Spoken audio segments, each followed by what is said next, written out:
Čaute, poďte sa pozrieť na trošku okrem pečenia, venovanie sa objednávok.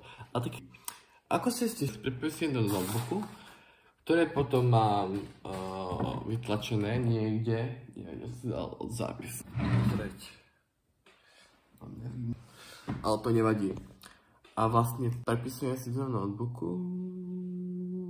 To je zapnúť tu mám svoj pracovný kútik. Nejako. A prečo sa nechce zapnúť? Prečo sa nechce zapnúť? Ja si vybitý dúfam.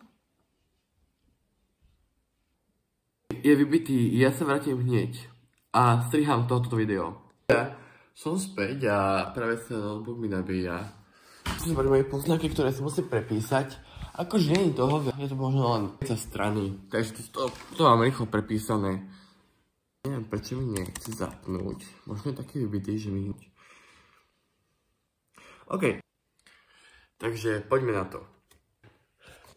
Keďže mi nejde prehodiť kamera na iPhone, uvidíte tu. Zapínam si LibreOffice.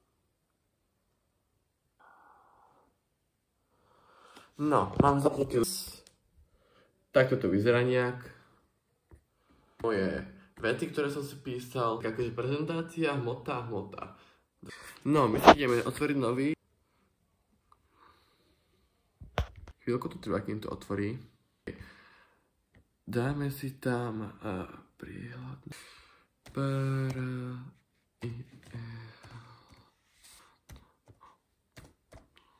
Priehľadnosť.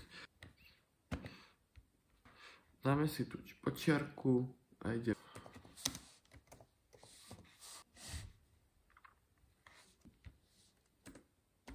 To vlastne vyzerá z praxe cukrára.